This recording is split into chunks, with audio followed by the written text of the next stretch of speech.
My father, literally on July 4th this year, passed away, and he was 98. And so in fairness, perhaps there are some good genes that are involved in that process, but one of the things that made my dad so outstanding was his mindset, how he thought. And so I'm going to give you two or three things about 73, and it's, by the way, it's a very good age. I have valued all of my years, but I love where I am right now. I think every age has a real plus side to it if you really maximize it. And, there are four things when I look at 73 and where I am and what I'm able to do. And one of them would be intentional living. I think many people are not intentional in their life. Many people, they kind of accept their life instead of lead it. And I'm very passionate. In fact, I wrote a book called Intentional Living. I'm very passionate about living a life of which you make choices in your life that are going to really be an asset to you. One of my mentors was John Wooden, as you know. And he was a brilliant leader and a great coach. And he would say to me often, there's a choice you have to make in everything you do. So keep in mind that in those choices, the choices make you. And what I discovered is it's a fact that if you're intentional and you look at life, growing older is automatic, getting better is not. And so there are people that are 73 and they automatically got here, but they weren't intentional. And because they weren't intentional, their life lacks what I would call meaning, fulfillment, significance. And I've really, really made it a habit to understand that the choices I make and the intentional, turning good intentions into good actions. So often, again, people just live a life of good intentions, and it's always someday. One of these days really becomes none of these days. It's just a matter of one day waking up and realizing, one of these days never happened. And I think so many times we just kind of assume, tomorrow has an incredible way of sneaking up on us until all of a sudden, you say, wow, it's here and I didn't do what I needed to do and didn't make the choices and take the actions I needed to make. So I think intentional living, that I wrap into that, being intentional in my personal growth, be intentional in trying to find and fulfill my purpose in life. All of that I would put into that area of intentional living. I think another thing that allows a person to grow older better.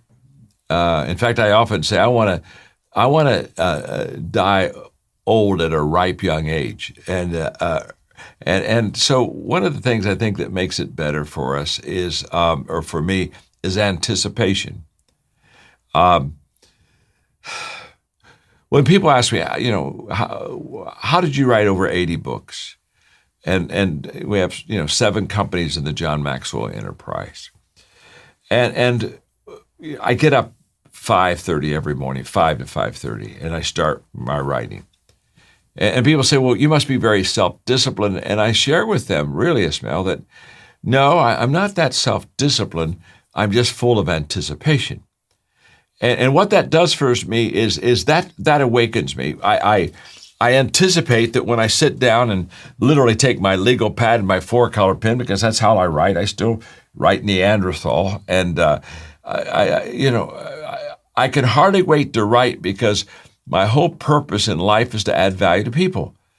So while I'm writing, I'm anticipating who's going to read this, who's going to benefit from this, good decisions that are going to be made because of this. And so it's anticipation that not only gets me up in the morning, it's anticipation that keeps me going. And I think that the moment we lose that exciting edge about our life, that we no longer anticipate. And by the way, anticipation will always disappoint. Now, this is a very important point that in fact, I've never even taught it, but it's coming to me right now. Anticipation is very unfulfilling if everything you anticipate benefits you personally.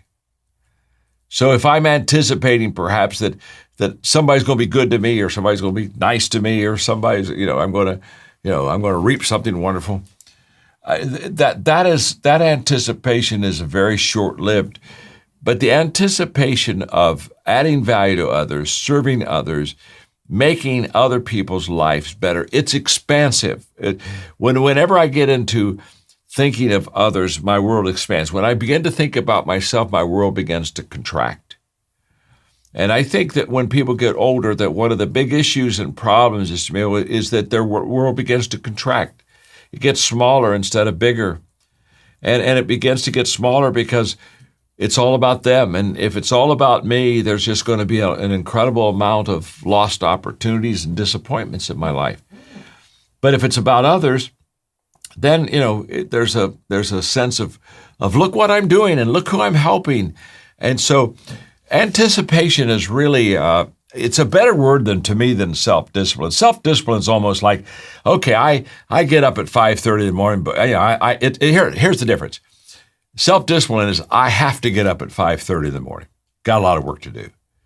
Anticipation is I get up at 5:30 in the morning. I can hardly wait to get to my work.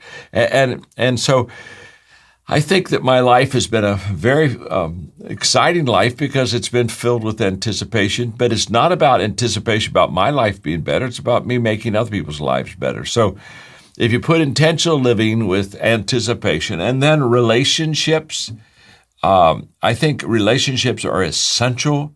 I have great friends. And I have people, in fact, I just finished right before I came here to the studio to be with you and Community Health Group. I was at a 2-hour meeting with some of my team, and we were discussing all the good things that are happening in the organization. And I'm thinking to myself, it's wonderful to make a difference, but it's even more wonderful to make a difference with people you love, and with people that you really care for, and with people that really care for me. And I don't know, it just doesn't seem very fulfilling for me to cross the finish line by myself, or to have a victory or a win by myself. I don't know. I mean, who do you celebrate with? I want to celebrate with people I care for. And so relationships, I think, play a very vital, integral part in my life that brings tremendous fulfillment. I mean, I just have people that, I love them and they love me, and we do it together, and we enjoy adding value to each other, helping each other, and giving each other the credit for it. So relationships make the age of 73 worth fulfilling. And then, Simon Sinek wrote a great book. I don't know if you've read it, Ismail, but if you haven't, and you that are listening to me, he wrote a book called The Infinite Game. And Simon is a good friend, and it's just a phenomenal book. And basically, it's a book about the fact that there are some people that they play a finite game. And if they play a finite game, it evolves them, and it started when they started and it ends when they end. And there's kind of like a finish line. And I don't believe that is true. I believe that we play an infinite game. I don't think there is a finish line. And in fact, let me put it this way. For some people, if you have a finish line, when you cross it, you finished. You're finished. It's over. And I think a lot of people get to my age and they've crossed their finish line. They had a retirement time. They set deadlines, and they made endings. The book's over. And at that moment, I think they lose that incredible energy that they could have used to continue on, but they stopped. And when you stop, all of a sudden, it's what I call advanced attraction. That once I know who I am and once I know what I want, if I start moving, that all of a sudden I begin to attract all these positive things that allow me to fulfill the vision I have. Just as if I'm not moving, all the resources, all the opportunities, they begin to fade away. And I say, wow, why am I not getting opportunities? Well, it's because, you stop moving. I was at a friend's birthday party last night, really a good friend. And so he was giving, some of his favorite quotes of mine. And he said, I think my all-time favorite one is that, we're supposed to leave footprints in the sands of time. And he said, most people, they leave butt prints in the sands of time. They're and when you play an infinite game, there are no butt prints to it. It's continually moving, and that finish line is, it's never going to be, you're never going to reach it. I'm never, when I came into this world, the game had already started. When I leave this world, the game is going to continue. And so there's no finish line. So I think if you put those four things together, I think if you put, my intentional living, my sense of anticipation, my wonderful friends and relationships that I built, I play an infinite game. At 73, it's a good age. And those are not all, but those are four, I think, essential core ingredients in my life that allows me to love right where I am right now. For the next, 20 minutes, I'm going to share with you my best advice. And my best advice, if I just had one day to spend with you, or in this case, if I had just a few minutes to spend with you, what I would say to you is, if you want to do well, if you want to have a legacy, leave a legacy, have legs to your legacy, I want you to live an intentional life. That's the key. You see, most people, they don't live intentionally. They don't live on purpose. Most people, they don't lead their life. They accept their life. And because of that, they never reach their potential.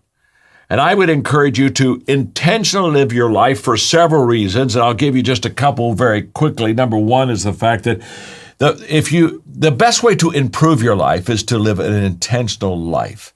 And the reason for that is very simple. Intentional living moves you from good intentions to good actions. And good intentions probably is the most overrated two words in the English language. No one has ever had any improvement with just good intentions. Nobody's ever had their lives changed with good intentions. People, you've never added value to people with just good intentions. Good intentions has no action in it. We want to go from good intentions to good actions. You see, the great dividing line in life between people who do well and people who don't do well is they cross that bridge. They go from I intend to do something to I did something. They cross that intentional living bridge. My mentor, John Wooden, for so many years, would look at his basketball players. He was a great coach at UCLA, and he would say to them, now, don't tell me what you're going to do. Show me what you're going to do. And what he was saying is, you could talk all day about what you want to do to improve your world, but it doesn't improve your world. You gotta do something that improves your world. You see, one of the greatest gaps in life is the gap between sounding good and doing good. And intentional living improves your life because the moment you intentionally live, now you're doing good. It moves you from my desire to my action. It moves you from someday to today. It takes you from being passive to becoming active. It takes you from occasional to continual. And I'll tell you what it does. It takes you from dreaming to doing. So it's the greatest way to improve your life. And I can tell you also, it teaches you and me to have what I call front-end thinking. If I'm going to have an intentional life, that means I have to have some intentional thinking on the front end. An intentional life is not something that just, quote, happens. It's not something you just wake up and say, wow, okay, I'm living in. No. You see, what precedes intentional living is intentional thinking. I wrote a book on how successful people think. And in that book, I talked about the differences between successful and unsuccessful people. And the successful people, one of the things they do is they think up front. And one of the things I love about Uplift is that it is thinking big picture. It's thinking up front. It's saying if we're going to really change our world, we're going to have to go into kids' lives and get to the younger generation. Intentional living causes me to make every day count. It doesn't allow me to skip a day. Oops, what happened? Sometimes life just sneaks up on people. But the moment that I'm intentional, I realize that I want to make every day my masterpiece, and I want to do every day. I want to make every day count, and it keeps me from procrastinating. And again, what's the great gap? It's the great gap between knowing and doing. And knowing never gets us anywhere. Doing gets us everywhere. And then, intentional living, it allows us to make our changes one step at a time. We can't change everything. We're not even supposed to try to change everything at once. But when I become intentional, I look and say, okay, what can I change? Okay? And what's the most important thing for me to work on right now in my life? What is it that I can do that can really start improving my life? And so what I want to do for the remainder of this small teaching that I'm giving is to share with you how you can begin to improve your life, how you can begin to be intentional. What steps do I take right now, since we're leaving intentions and going to actions? What steps can I take right now that just begins to uplift my life? How do I do that? Well, get ready, because I'm going to give it to you right now. I want to encourage you, first of all, to be intentional in your growth. I am so thankful because when I was young, in my 20s, I had a mentor walk into my life and just basically asked me if I had a growth plan. I did not. And he said to me these words that changed my life. He said, growth is not automatic. You don't become automatically better. If you're going to really personally grow and develop yourself, you have to be intentional. And then he explained to me, he said, John, we automatically become older, but we don't automatically become better. Wow, that's a life change, isn't it? And so as I'm automatically getting older, I want to be intentional about getting better in that process. And I'm just going to say to you that I would encourage you to develop a personal growth plan for your life. And what I mean very simply is every day have growth experiences, every day read growth material, every day practice growth things, and you'll begin to understand that the only guarantee that the future is going to be better than today is that you're growing today. I'm 73, and I still every day intentionally learn and develop myself and grow. And again, that's one of the things I love about Uplift and what you're doing is that you're impressing upon a younger generation that they're going to have to be intentional in their growth. And if they are, it's huge life change. My father knew that. And when I entered into the 7th grade, I'm the middle child. I have an older brother, younger sister. When my brother entered the 7th grade, when my sister Trish entered the 7th grade, my father sat down with us and said, now, from 7th grade through high school, I want to pour into you. He began to teach us how to intentionally grow. And he would pick books out for us to read. And he would pay us to read those books. In fact, whatever the book cost, that's what he would pay us when we finished reading it. And every night at the dinner table, we'd have family discussion about what we were reading. Now, all of my friends, they didn't get paid to read good books. My friends got paid to do chores. In fact, I went to my dad one time and said, Dad, I think I ought to get paid to do chores, don't you? He said, no, that's a terrible idea. No. He said, you do chores because you're part of the family and you don't get paid to be part of the family. He said, why would I pay you to take out the garbage unless I want you to grow up and be a garbage man? He said, I pay you to read good books. And so from the 7th, 8th, 9th, 10th, 11th, 12th grade, the three of us children, we just read good books. And by the time we graduated, we were already on our way. My father understood. Put him on a growth plan.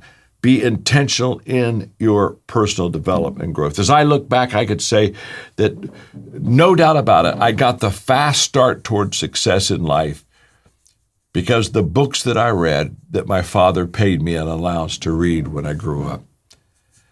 I would encourage you not only to be intentional in your growth, I encourage you to be intentional in your attitude. I just want you to know that your attitude that you have right now is a choice.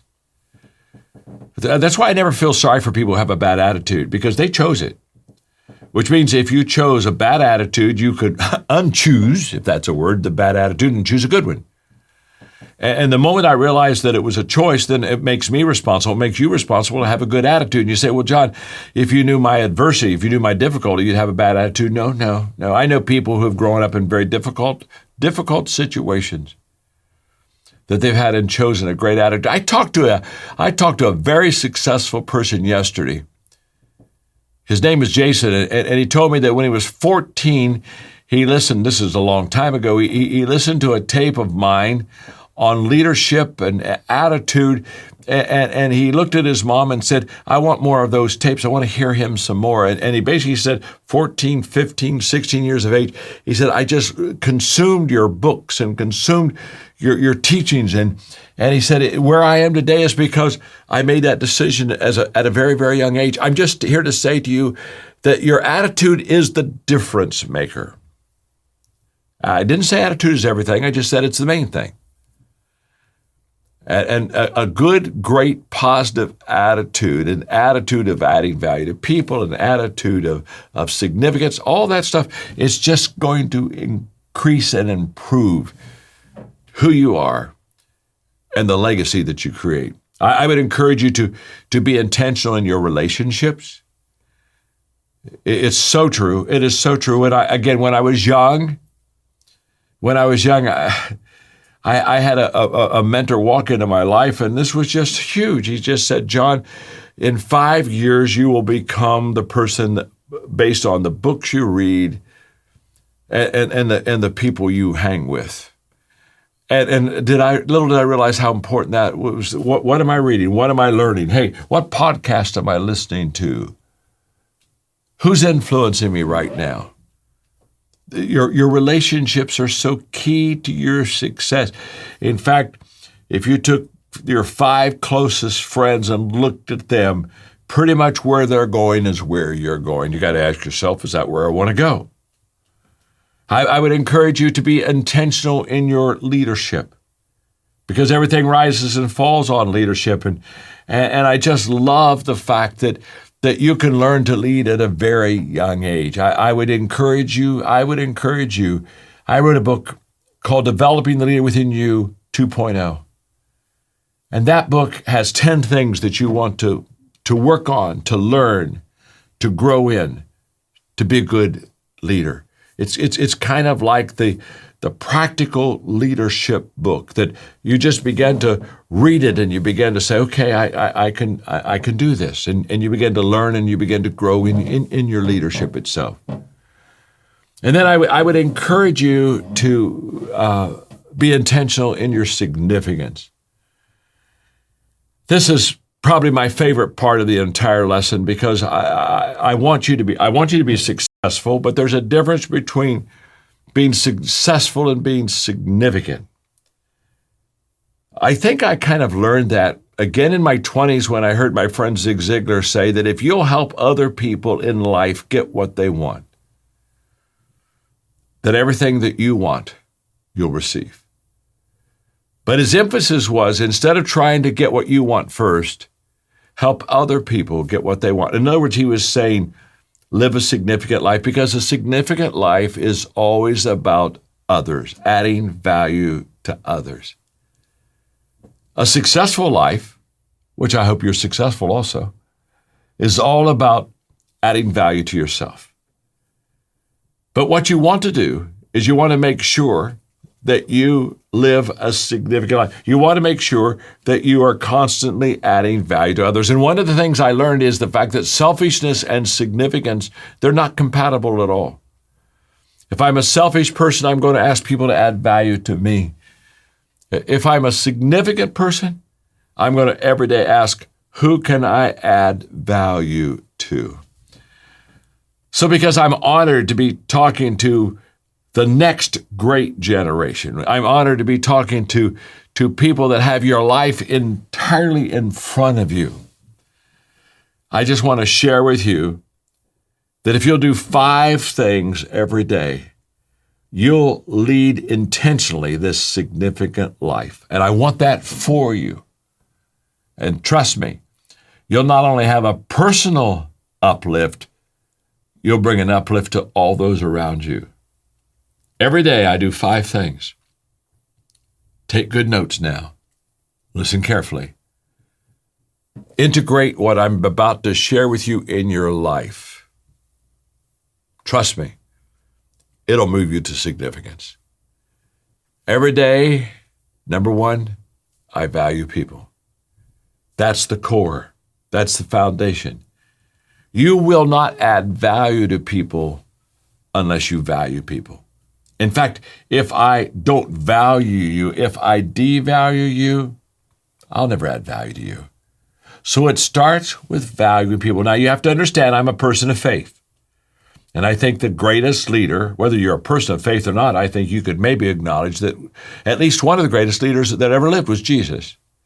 And if you look at the life of Jesus, one of the things that stands out about who he was and how he so beautifully changed lives and positively affected people is that he valued everyone.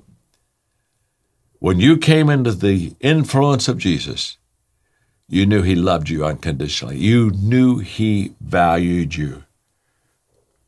So every day, I value people. That's where it all starts. Now, the moment that I value people, I can go to the second thing I do every day, and that is every day I think of ways to add value to you.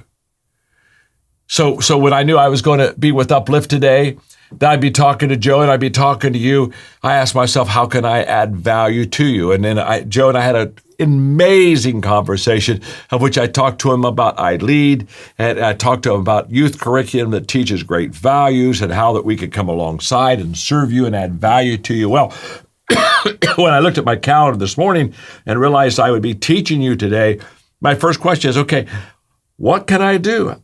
I began to think, how can I add value to you? Who will I see? How can I add value to you? On the front end of your day, every day, look and say, okay, who am I going to come in contact with? What is it that I can say to them? What is it that I can do for them? What resource can I give them that will add value to them? Become a plus in your life. You see, each one of us, we're either a plus in the lives of others and we're adding value to them, or to be honest with you, we're a minus in their lives and we're not adding value to them. So every day I value people. Every day I think of ways to add value to people. I do that at the beginning of my day as I looked at my calendar. And number 3, I look for ways to add value to people. Wow. And by the way, who we are determines how we see others. And so if I am looking for ways to add value to you, guess what? I'll see ways to add value to you when I'm with you because I'm looking for them. Just like if I'm not looking for them, I won't find them. We see not what is in front of us. We see what we're prepared to see. We see what we're passionate to see.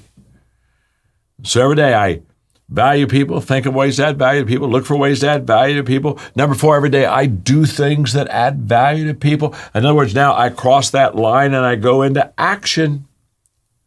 In fact, every evening, just like every morning, I look at my calendar and say, who will I add value to today? Intentionally, every night I look at the people I saw and I ask myself the every night question, who did I add value to today?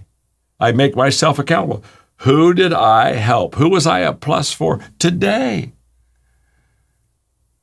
So every day, I value people, think of ways to add value to people, look for ways to add value to people, do things that add value to people. And number 5, every day, I encourage others. I encourage others to add value to others. And I'm doing that to you right now.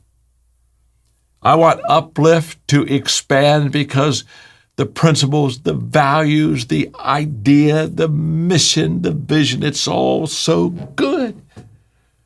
So you got to spread it. And how do you spread it? By being contagious, loving what you do and having joy in what you do in such a way that people say, oh my gosh, whatever you got, I want it too. I want it too. I lead a lot of international trips and I take my coaches, we have a coaching company, I take them with me. And we go to different countries and we spend maybe 4 or 5 hard days working in training facilitators to facilitate transformation tables. We'll in 4 days, we've trained 25,000 transformation table facilitators. So they pay their own way and they give up a lot to go there and they're going to add value to people. And I tell them, I know you came to add value to these people, but I want you to know that by the end of the trip, they will have added more value to you. This is what happens when you intentionally add value to people. the value received just becomes ridiculously compounded. And the statement I give them and I leave with you today in my talk is I share with them, once you have tasted significance, in other words, once you have lived a life of adding value to people, once you've tasted significance, success will never satisfy. And that's the truth. So for Uplift, I pray for, wish for, dream for, hope for you to keep living lives of significance and adding value to people, and especially the younger generation. I'm delighted today to talk to you about some of the laws of leadership. And the first one I want to talk to you about is truly the first one I should talk to you about. Now, there are 15 of them, but you have to understand there's one that I think is foundational for the other 14. Not more important, but foundational, and that's the law of intentionality. And that's where we're going to begin today. The law of intentionality just basically says growth is the only guarantee that tomorrow is going to get better. Oh, isn't that good? If you're going to grow, and if I'm going to grow, we're going to grow intentionally. Now, I'm talking to leaders today. I love talking to people that lead many people. And to be honest with you, if I could just literally come off the stage and I could get real close to you and we could have kind of like a one-on-one conversation.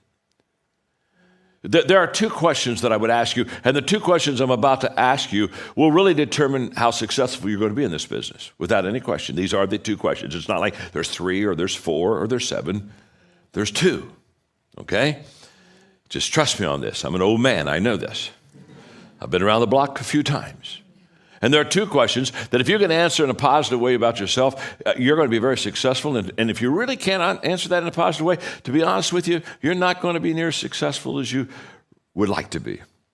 The first question is very simple. What are you doing to develop yourself?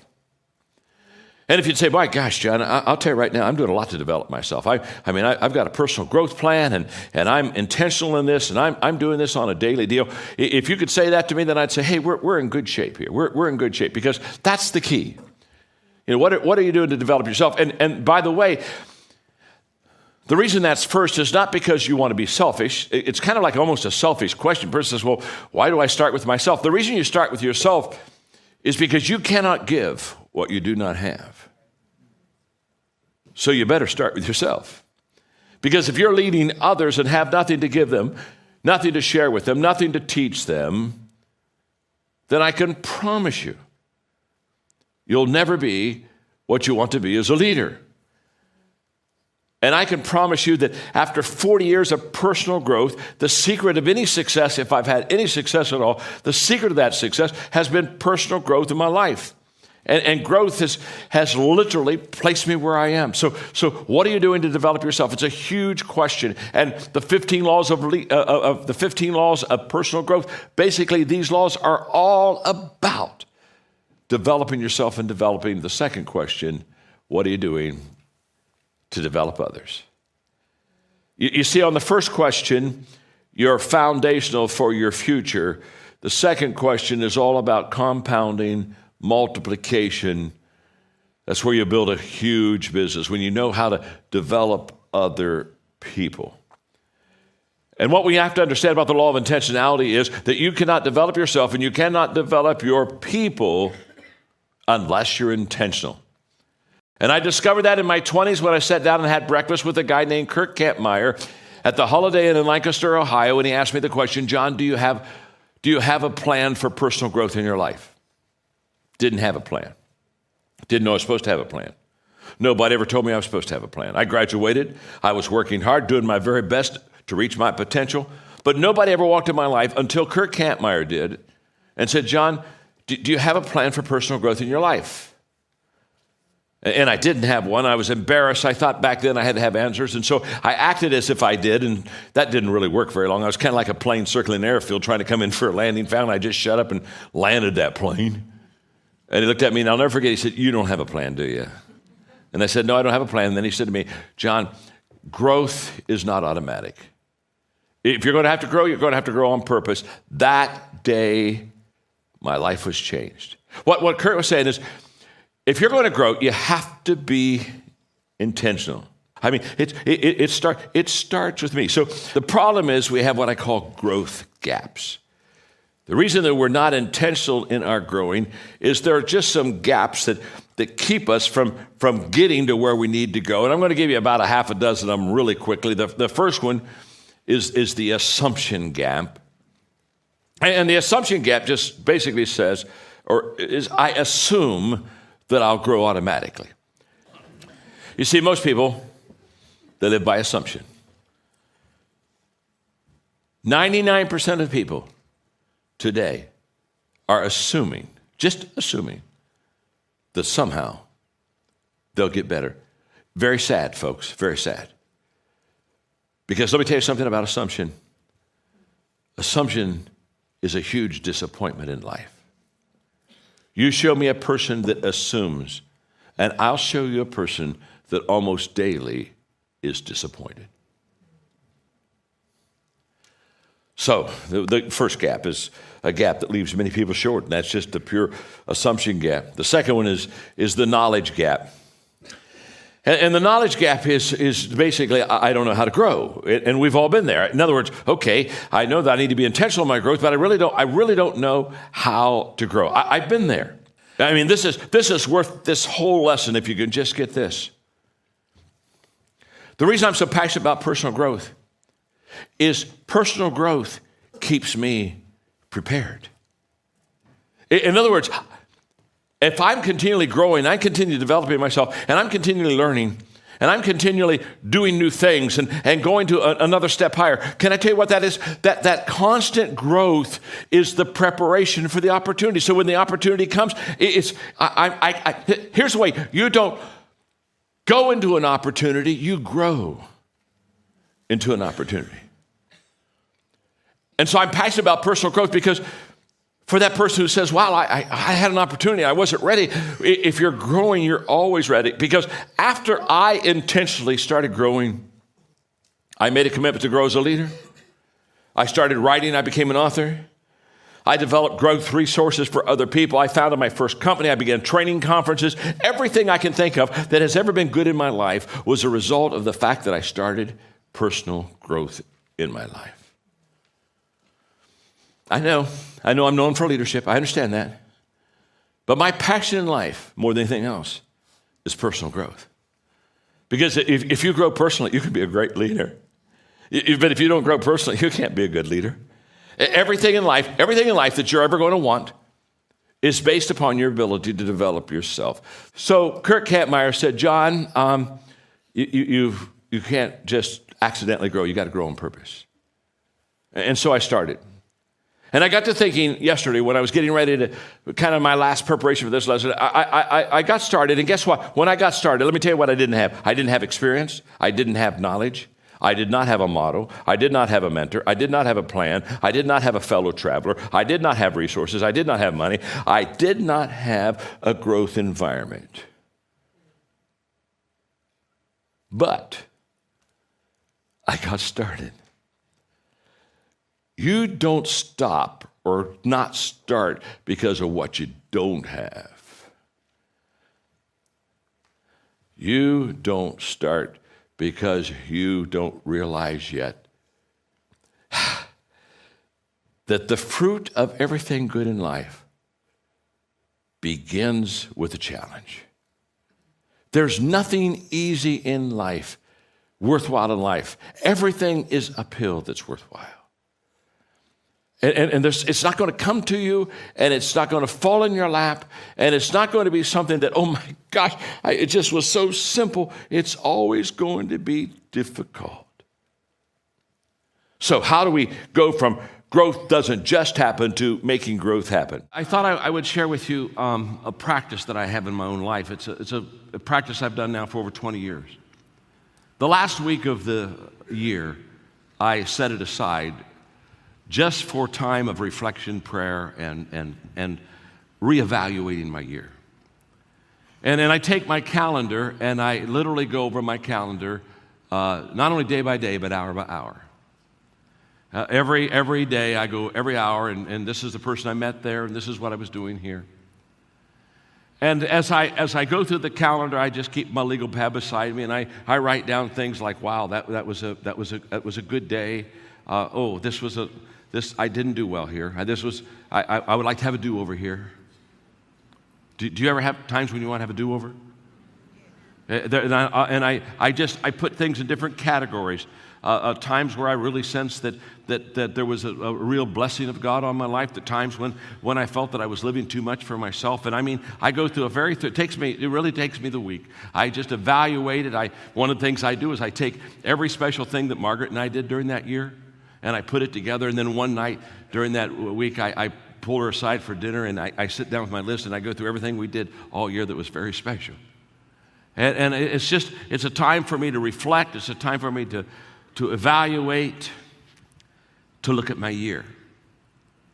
And it's from that I form my next year, as far as I put down, okay, this year, here are lessons I learned from last year. Some of them I don't want to repeat. Some of them I certainly want to do more. Here's people I should spend more time with. This is something I should be thinking more on. And I lay out my entire year based upon the reflection of last year. And I ask God during this time for one word that would help me in the new year. Just one word. You say, why one word? It's because I'm not smart enough to handle a sentence. And a paragraph would be just off the charts for me. So I ask him for one word, and that's something I just every day think upon and pray about, and usually toward the end of the week it begins to form. And the word that came to my heart this year that I think God wants me to focus on in 2015 is the word intentional. He wants me to be intentional. He wants me to, maybe more than ever before in my life, really focus on some things that are important and live a life every day, not a day that kind of where I try to accept my day, but a day where I lead my day, a day where I focus on making sure that I really put my intentionality where it needs to be. We all heard the expression, all is well that ends well. I'm here to tell you all is well that begins well. And this is the first of the year, and for many of you, this is your chance. This is your shot. This is your moment. This is your time. This is your opportunity. All of you that are watching online, the different campuses, Daystar, this is your opportunity. This is your time. This is your moment. This is your place for you to really begin to live an intentional life.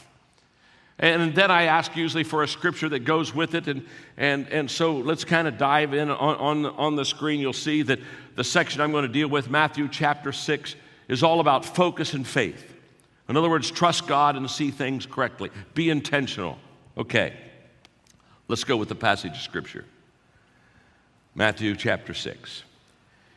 If God gives such attention to the appearance of wildflowers, most of which have never been seen, don't you think he'll attend to you, take pride in you, do his best for you? What I'm trying to do here is to get you to relax, to not be so preoccupied with getting so that you can respond to God's giving.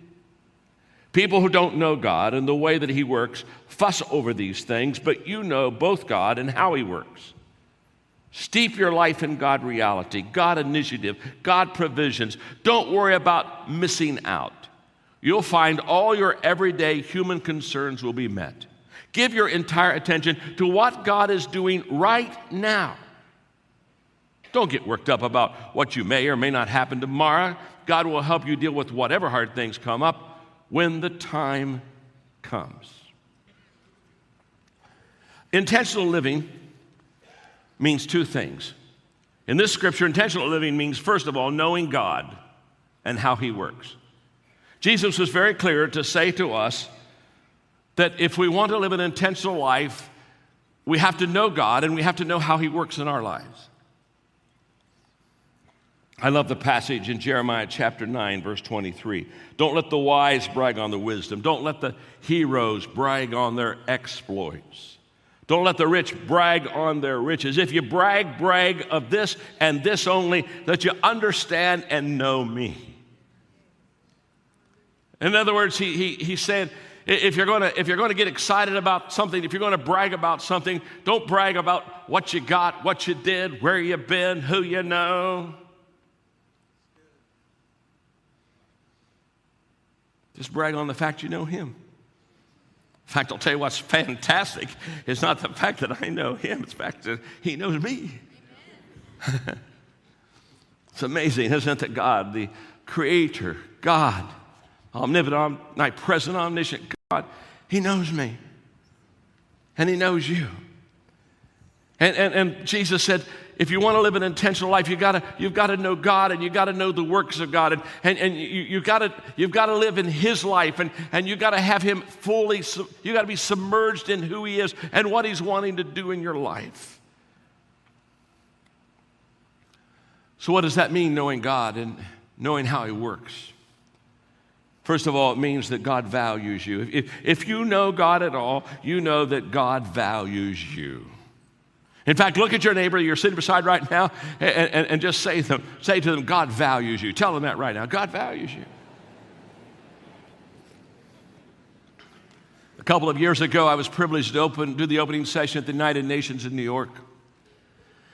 And so I was speaking to all the leaders, the ambassadors of every country, and I wanted to be sure to give them a message that would really help them with their countries.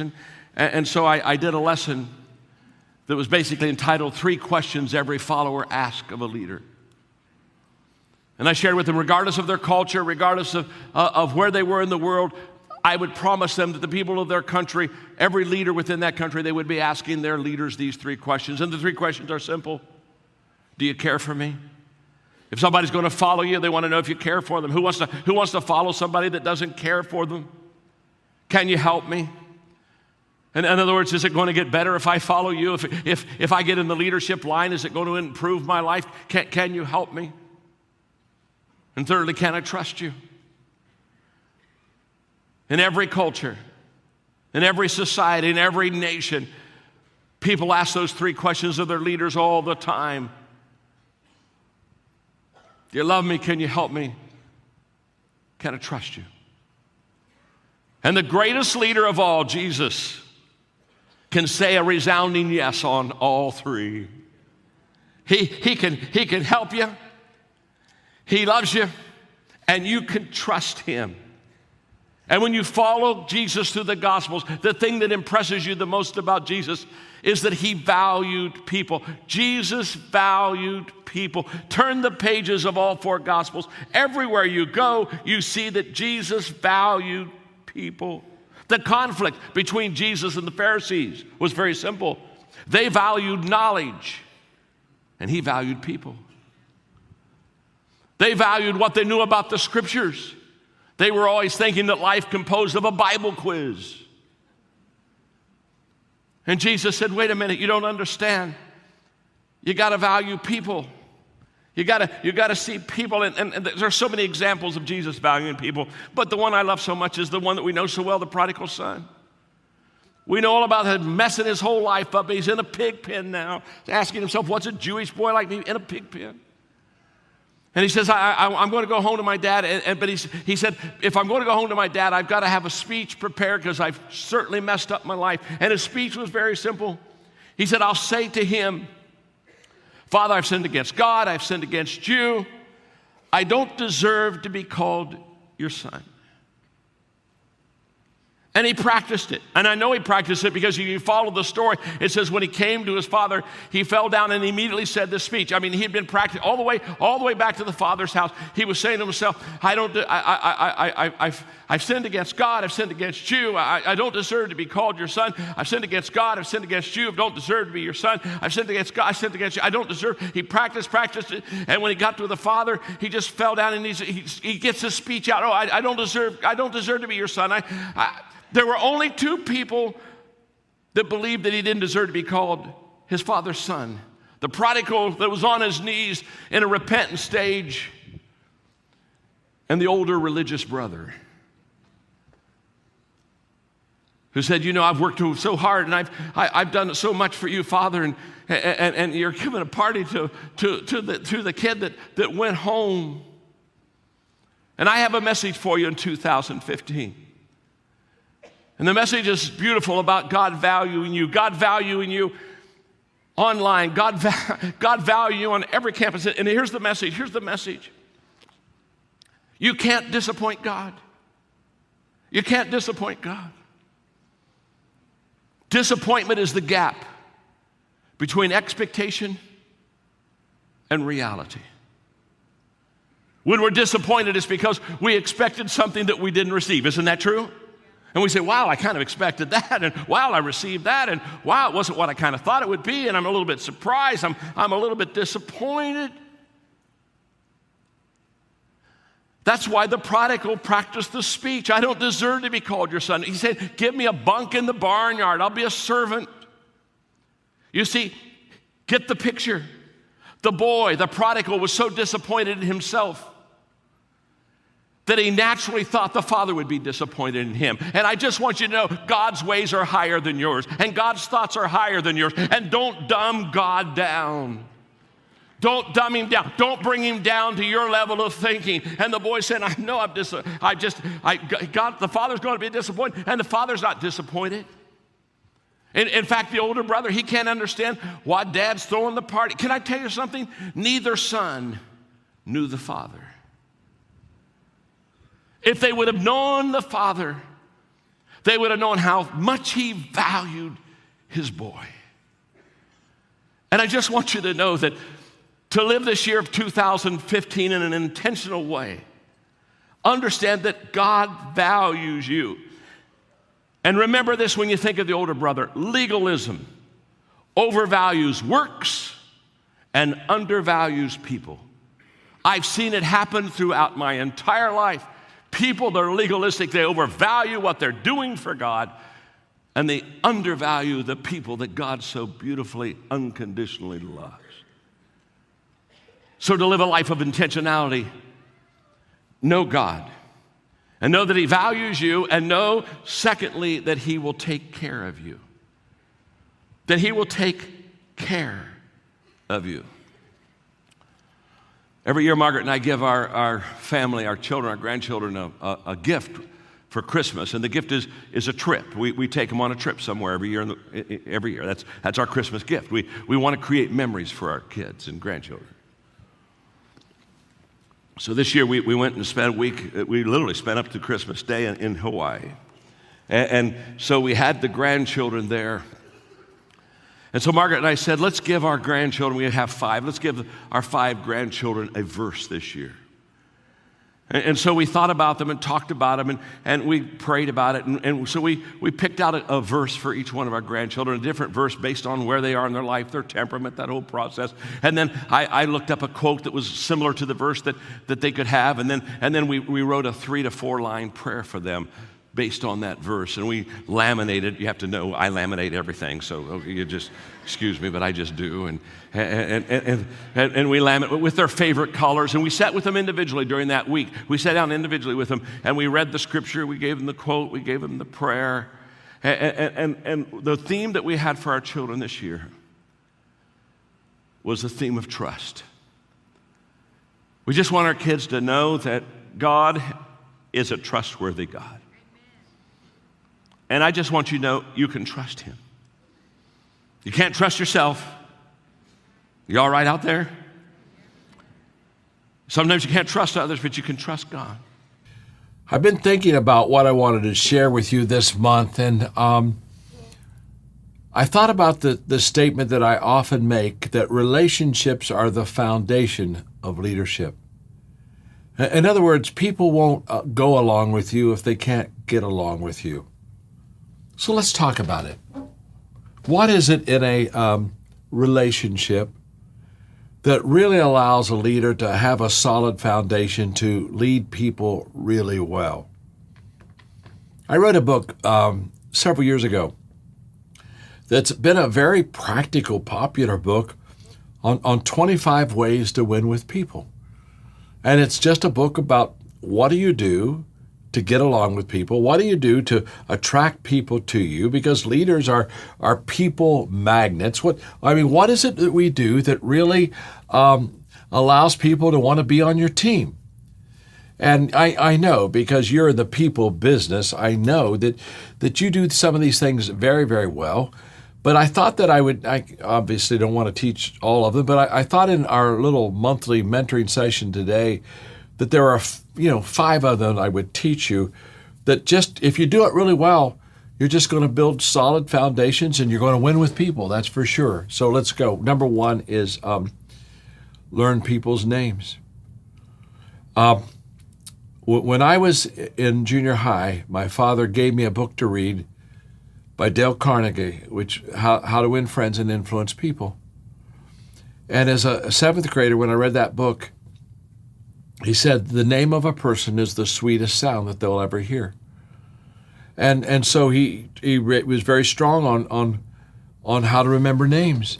In fact, when I was a junior in high school, my father and I took a Dale Carnegie course together on remembering names. And I've made it a practice to really know how to do it. And let me tell you the secret of remembering names, because I run people say, oh my, I'm just not any good at that. And the way that you remember names is you put the picture and the name together. See, if you're at a party and you're moving around and you meet this person, you meet that person, after 30 minutes, you've met 30 people. And there's no way that you can remember those names because you saw them and that's your name, and then you're with someone else. But what would have happened when you met with them if you said, let's take a picture together? And you just do a little selfie and then say, what was your name? And you put their name on that picture. Now, what will happen is the moment that you put the name and the picture together, once you associate these, then all of a sudden you can remember the names. Because there's something visual about once you can see that face and that the memorization of that name is better. So I just want to encourage you. I one time led an organization where I literally knew over 4,000 people's names. I could call them by name. And it was life-changing. These people in fact, they did an interview one time on what I had built, and they came out and said, what is the secret of a success? And I don't know what they were looking for, but most of the people, they just looked at the interviewers and said, well, he knows our name. He knows who we are. And it's a powerful way to connect with people. Number 2, if you want to really win with people, you need to compliment people in front of other people. In other words, it's one thing for me to come and say, hey, I think you're doing a good job. And by the way, a private comment and compliment, it's very encouraging. But a public compliment is highly motivating. And especially what I learned is if you can do that with their family or their closest friends, I make it a real practice. I remember recently I had one of my most important team players. He had lost his father. And so I purposely went to the funeral to tell the mother and the siblings of this person how much Mark helped me. And it was such a joy to have 10 minutes to say, do you understand to the mother what your son has done for me in my life? And complimenting him in front of people that he loved, it was like magic. Number 3, practice what I call the 30-second rule. This is so simple. In the first 30 seconds that you're with somebody, compliment them. Say something kind about them.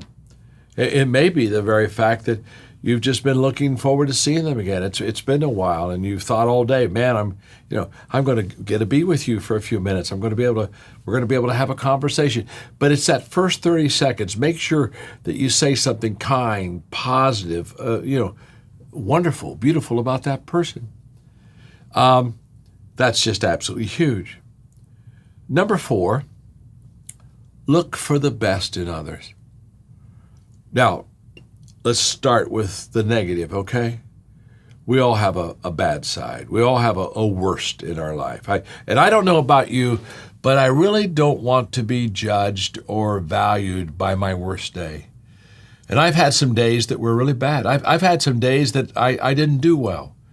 And I've had some days where if a person saw me and they judged me based on my behavior that day, they would say I'm not a nice person, or they're certainly not one to be my friend.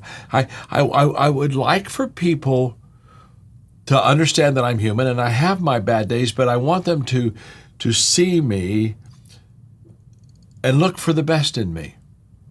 There is something highly encouraging about that. When with my grandchildren, with my nieces and nephews, I give them all a nickname, and when for my daughter, she was the apple of my eye. For my son, he was my number one son.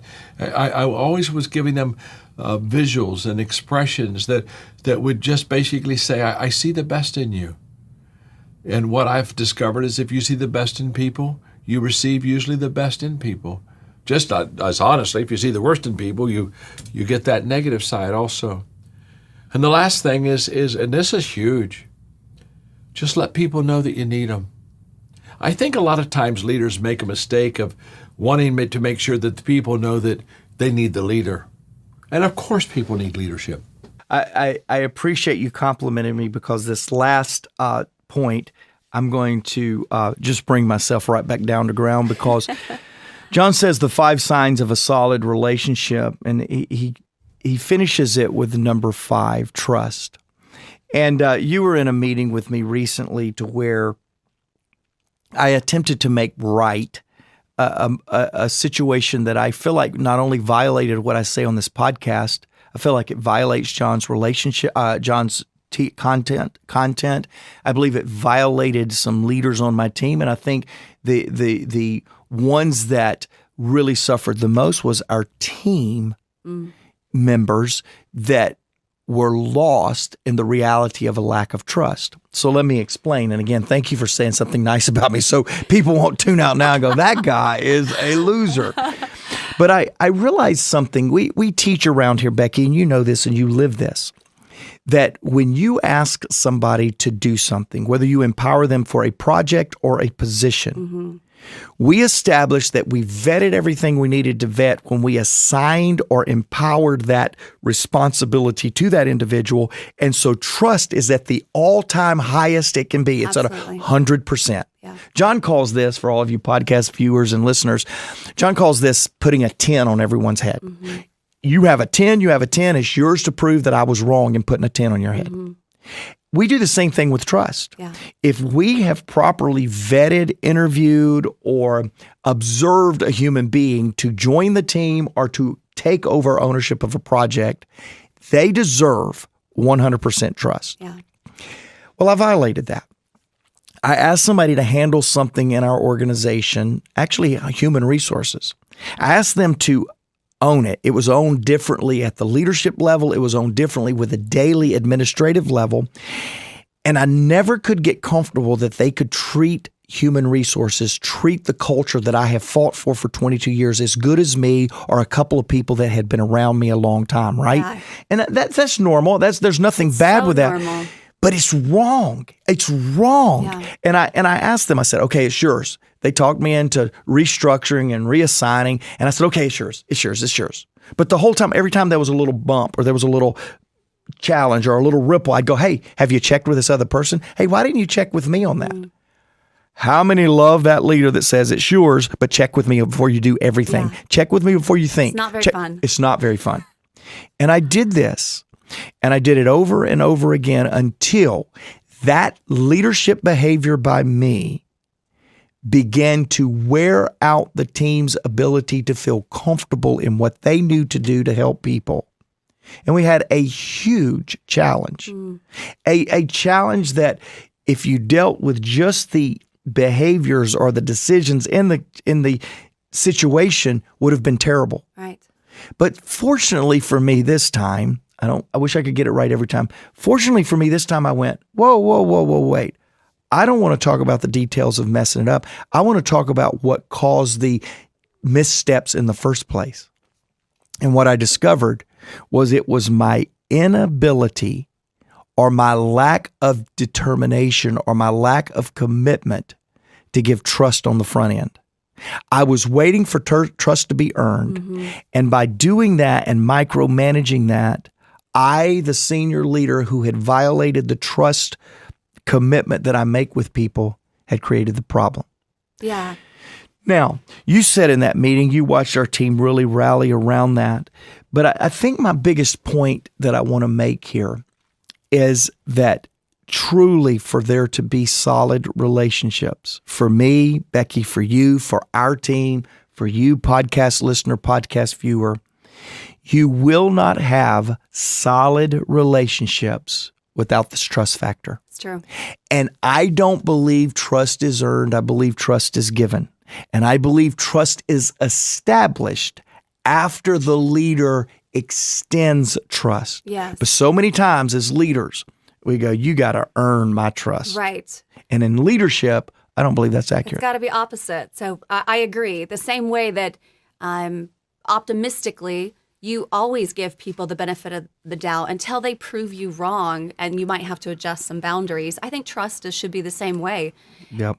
And when we are equipping leaders, I mean, if you have a team of people that you're equipping as well, being able to give them that is everything. It's also how they see themselves through your eyes. So what you're allowing them to do is what you're telling them you believe. I'll give you an example. I'm a huge University of Utah fan. My husband's alumni. We go to every football game. We buy way too many tickets, even if they're winning or losing, but I love it. Coach Whittingham, who is the head coach, there was a young man one year. His job is to just punt, return. Like, that's all he does. Catches the ball, runs it back. They punt it, he catches it, they run it back. For people that are not football fans, I'm just breaking it down. Try not to get too technical. This young man had broken almost all the records at the school for punts returned. Touchdowns. I mean, 100-yard touchdown, which is almost unheard of in football altogether. Well, there was one particular game where, again, punted off, he caught it, he ran it back, and it was like a 98-yard touchdown. And right before the end zone, sometimes these young men do the celebration thing where they throw the ball back under them. And he had done that. So in his mind, he had crossed the goal line and had thrown the ball back. Well, the ref, nobody blew their whistle. Everybody in the crowd's going crazy. They're yelling, they're screaming, there's a touchdown. And the ball is on the ground. It's a live ball because he never crossed the threshold with the ball, which is an actual technical touchdown. One of the kids on the other team, I mean, this is like 30 seconds, 60 seconds, ball's just on the ground. Ref is just standing there looking at the ball, not blowing his whistle. And one of the kids on the other team realizes that's a live ball, picks it up, runs it all the way down, and the ref calls a touchdown. Wow. The whole crowd, it was silent. Have you ever been in an arena with tens of thousands of people and it's completely silent? This was that moment. Now, everybody in the crowd, after watching it on the big screen, thought, you better kick that kid out of the school, let alone off the field. I mean, they were just ready to take him. Coach Whittingham, as a leader, knew, because guess what happens after a touchdown? Somebody kicks the ball again, and you have to return this kick. Coach knew to put that kid right back out on the field. Wow. I don't think there's a moment he'd probably been more mortified or questioned his ability or his ego had been bruised. I mean, it was probably the lowest of the low moment. And Coach Witt said, nope, this is your job. Brush it off. You get back out there. And you should have seen everybody in the crowd. Like, I'm pretty sure they booed their own player when he came back out. It was that bad. And that kid had to catch the ball. But as leaders, it's so easy for us to say, I'll pick it up, or I'll adjust, or I'll just make other arrangements. But imagine what it says to that young man to say, no, you made a mistake. Yeah. That's all that was. Yeah. And to give them that self-confidence and to push them through. I mean, that gives you so much perspective in life. I mean, whether that's your child or that's, someone in your leadership team.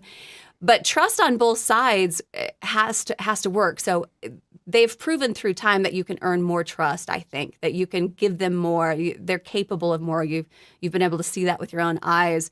But I think the second part to trust is forgiveness. Mm-hmm. Because nobody's perfect. I mean, the Mark Coles, the Becky Purcells, the John Maxwells, as great intention as we have, as much as we've learned, as many books as we've read, we're still going to make mistakes. So being around people that also understand that the flip side to trust, or that second phase, is forgiveness and letting it go, and then re-empowering. And there'll be several times that you re-empower.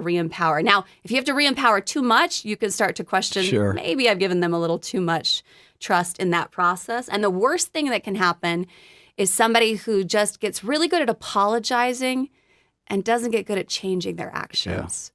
So trust it's a big category in that aspect. It but is. The willingness, and it speaks a lot to you, Mark, the willingness to recognize that about yourself and then to share that, not just with our lead team, but to all the world and the podcast.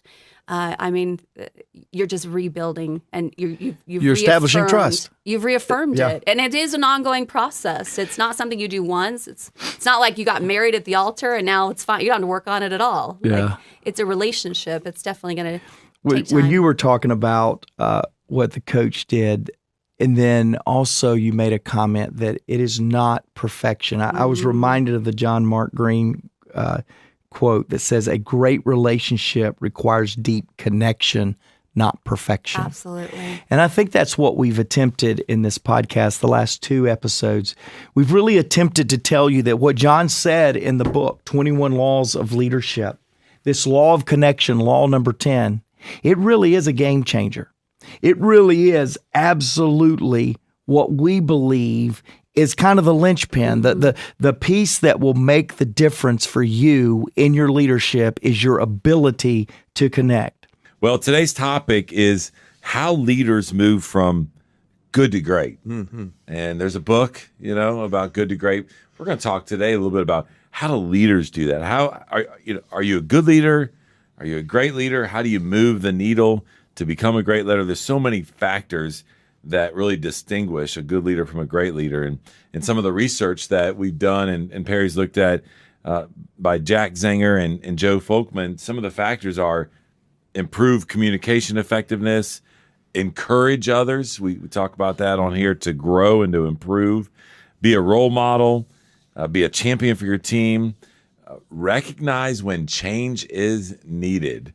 Otherwise, you'll become irrelevant. And then finally, the last one we have on here is improve your ability to inspire and motivate those that are in your influence. Lots of good stuff. And Dr. Zenger and Dr. Folkman doing this research, what they did was they took 360-degree feedback data and looked the critical skills of leaders who were progressing most in their leadership, and they pulled these topics out. The one that I thought, and it's so key to what we talk about anyway, that I thought we should maybe go a little deep on today, was about communication effectiveness. I think how you communicate really affects your reputation as a leader. And I want to get practical. I love it. So we'll talk about some of the concepts, but how do we actually get practical about that? And I'd like you to walk away from this time you invest with other data, 1 or 3 things that you can work on between now and with working with your team. So that's okay with you? Yeah, absolutely. Love that. So the first way to increase communication effectiveness is to become a better listener. Okay, hang on a minute. I just heard with those radios clicking off, and that's right. players, That's right. No one wants to do that. I know. They all think I'm a great listener. Yeah. What, are you kidding me? Yeah. I'm a fantastic listener. As my wife says all the time, right? I know you hear me. You're just not listening to me. So I think that there is room for all of us. And what's really key about this is that we often ask a question in some of our training, and we say, we play this would you rather, game in essence. What's more important, to be a better communicator or an effective listener? And then we challenge them. We say, well, whichever one you pick, right? You have to pick this or that. You can't use the other word as you're describing, why you picked the answer that you did. And it's always fun because especially when you get to this one and you talk about communication and everybody's right, it's a trick question. They go, well, I can't do that because they're one and the same. Listening is part of communication, and they're spot on, and we do it and we have fun with it. And we talk about how, really there's a 2-way pathway in regards to communication. And that second pathway is to really become a better listener. You can be a great communicator, but if you're not listening to what you need to communicate, then it's not going to be very effective, or vice versa. You can be a great listener, but if you don't have the ability to communicate. And so I love that we're going to dive into this and really unpack how do we increase our communication effectiveness. And the first one is to become a better listener. Well, I find that listening is the number one way to show you value someone. You're giving something you can't get back, which is time. To do that, I think when a leader invests time in actively listening to their people, that it demonstrates respect. You begin to understand team members' points of view. You begin to understand how they think. I just think that when you begin to truly appreciate a team member's perspective, you do that through, you can add so much to your own thinking by just listening and asking good questions and listening actively to what your team members are telling you. So most people think they're better listeners than they really are, as we were joking about a minute ago. So I really wanted to get practical about, are there some things, even if you think you're okay listening, do you think you could get better? I know I could. And so what are some of those ideas? And I thought we could bat that about. I think that when you become intentional about improving your listening skills, it will absolutely increase your connection with people, your influence with people. We joke all the time about our spouses who are our only two listeners to the podcast, about how you and I could do a much better job of listening. And I think it's something that if we all slowed down and we remove distractions, we could all get better at. But man, we live in a time and a pace where things are moving faster than they've ever moved before. Social media and devices are everywhere, and it's a problem. I even think about the fact that I have a couple of nephews that are staying with us this week, and we love it. We have fun with them, and so I begin to watch the difference in generations and the influences that are in their life take away from their ability to listen. And so, man, I think this is going to be something as we move forward in organizations that we need to continue to focus on. And so here are a couple of things practically to really look at. We're just talking about electronic devices. Put your phone away when you're having a conversation with somebody. There's nothing worse than having a conversation with somebody and their phone is right there and they keep glancing at their phone and it's buzzing and keep going off. Man, if it's gonna be doing that, that's not a problem. Just try to put that away. Remain in eye contact with the individual. Have that connection with them while you're listening. Give them your complete attention. I'll never forget when I was much younger, someone said the greatest thing that you could do is when you're listening to somebody is for them to think, holy cow, there's a lot of stuff going on right now and it seems like nothing else matters but our conversation, because you're giving them complete attention. And then don't interrupt them. Oh man, this is one of the things that just bothers me, is that when I am speaking or I am watching a conversation and somebody just keeps interrupting a conversation, allow them to finish that. And then finally, take notes from what you're hearing from them. I'll never forget, I was at an event one time and John was speaking. And so we were there. It was a client of ours, and it's a CEO of a very large company. And John was interviewing this CEO on leadership up on stage, and John was asking the questions and then just feverishly taking notes, listening intently, but taking notes. And so we were on the ride home, to the airport, and I said, John, talk to me a little bit. I haven't seen you do that before. Talk to me a little bit about what was behind you taking notes and during that interview. And he said, I'm working right now on becoming a better listener. I'm looking at becoming better engaged. And when I find myself having to think about what they're saying to be able to take notes, it makes me listen better. And I thought, that's interesting. And so taking notes allows you to do that. The other thing that I think is key here is that, yes, this will help you from a communication standpoint, but all of these things that we have laid out here, they're going to add value to the person that's talking to you. Mm-hmm. They're going to think, man, I'm important. I'm engaged in this conversation. So just some practical ways to do that to improve your listening. I listened to you talk about, put my phone away, but you also need to master your wrist. I am so tired of people. Oh, that's so good. While I'm talking to someone, they look at their watch, but they're not checking the time, although they may be, which sends me a very bad message. Yeah, but it may be worse, yeah. I don't have to pull out my phone. I can just look at my wrist because that's where all my, no, don't do that. And I was also, the skill of curiosity is one that many leaders need to work on, is that when someone's talking to me, can I become curious about I'm curious. What is the point they're trying to make? I'm curious. How does this apply to what we're talking about? I'm curious. And it just makes me a little bit deeper in my thinking and listening. And then also, I got some coaching on this, was I'm trying to formulate, instead of my response to what you're saying, I'm trying to formulate what's the best question I can ask when you're done. and thought, before I give my response, I need to ask one question. And it could be a follow-up, it could be something, but I also like little phrases that help me. I use, tell me more. What happened next? And then what did you do? And most people are just floored that you would encourage them to keep talking, because they're used to people waiting for them to take a breath so they could jump in and talk. And instead I said, well, tell me more. What happened next? I also hear you say quite a bit lately, which I love, which is I have a point of view on that. What's your point of view? I love that. Right? And I love that. I love how you position that so that you can continue to listen more what they're doing. Leaders, you know better than anyone that growth is essential if you want to make tomorrow better. Growth.maxwellleadership.com. That's growth.maxwellleadership.com. Another way improving communication effectiveness and raise your leadership influence, become intentional about your nonverbals, like body language, facial expression, tone of voice, all the ways that people are reading you as they're communicating.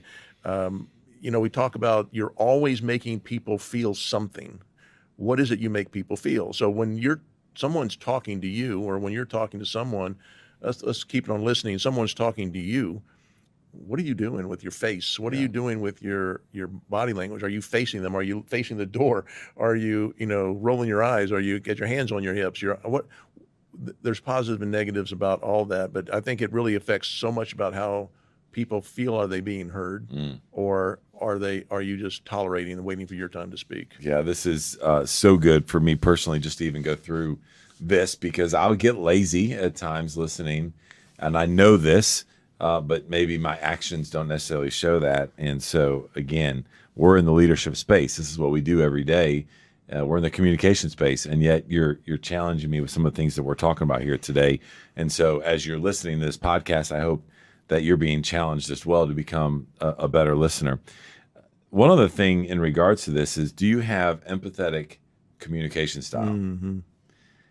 You guys know what I'm talking about. There are those that do and those that don't when it comes across that way. And empathy in your communication means that you have the ability and you can relate to the individual, and maybe not exactly what they're going through, right?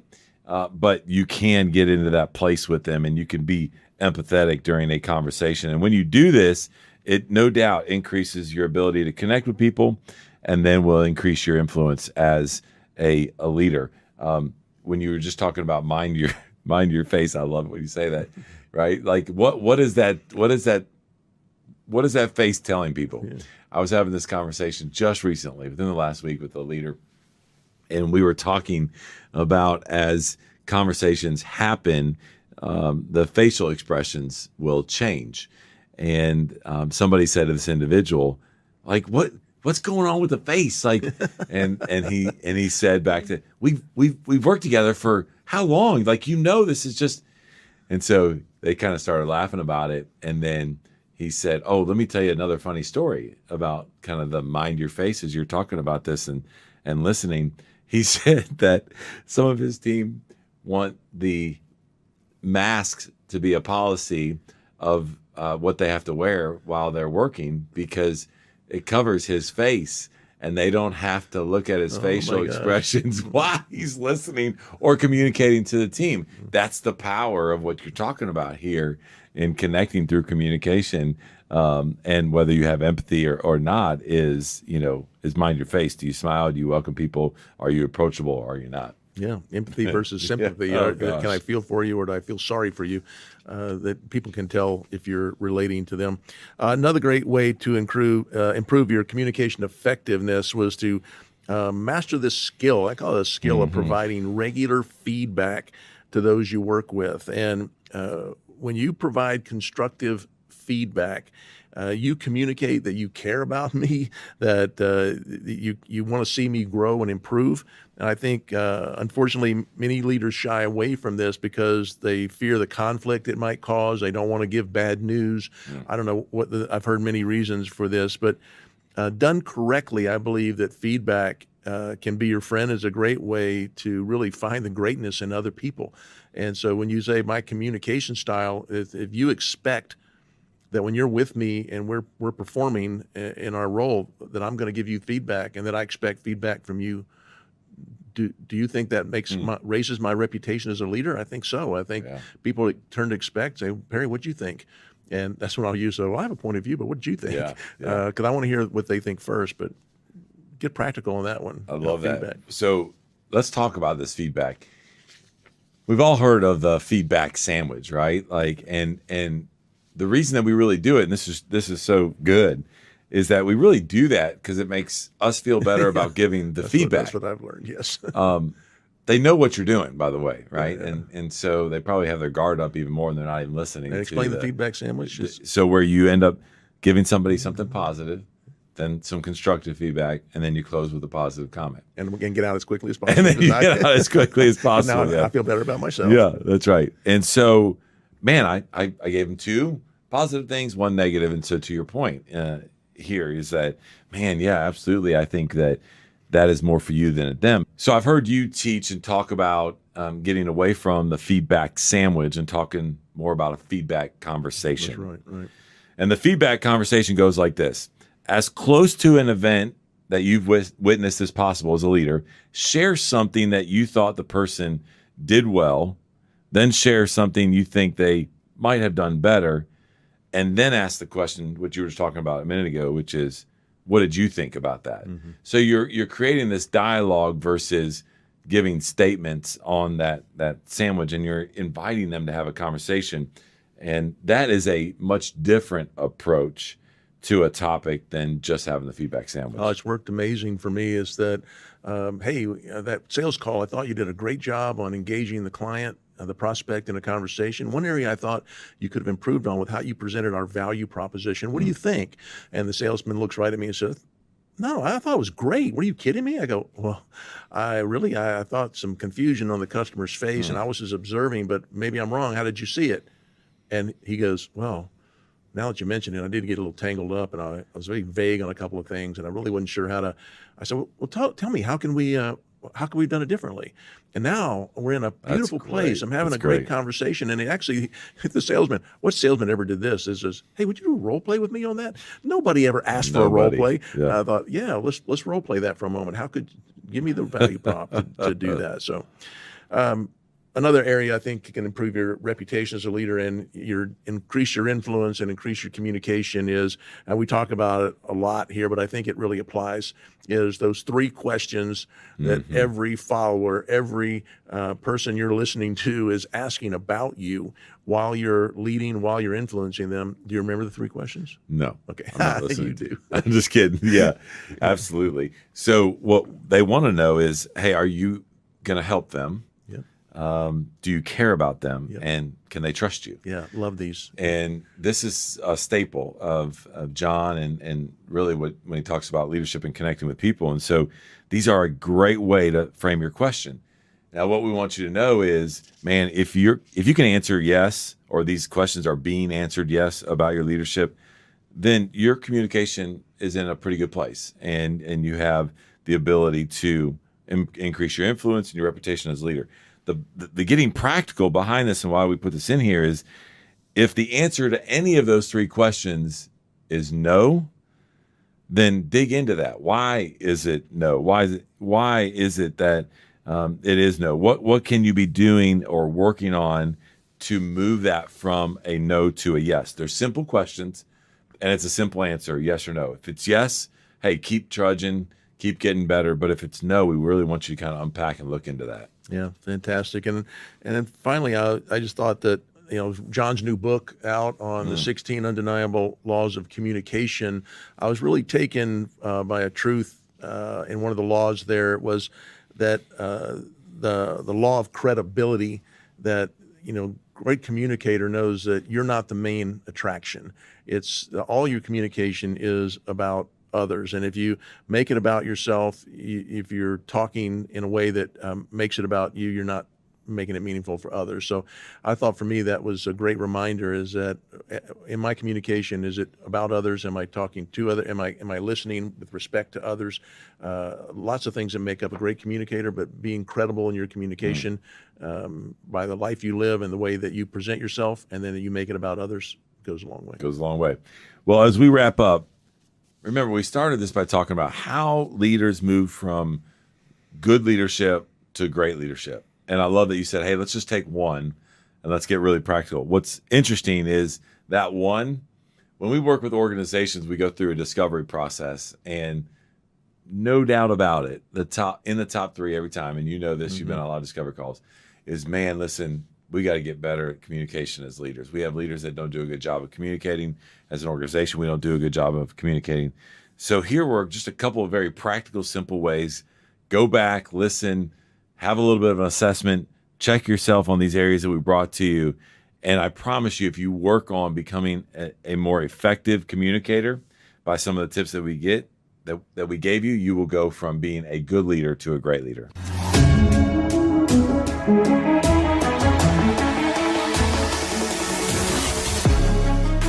Welcome to the Maxwell Leadership Executive Podcast, where our goal is to help you increase your reputation as a leader, increase your ability to influence others, and increase your ability to fully engage your team to deliver remarkable results.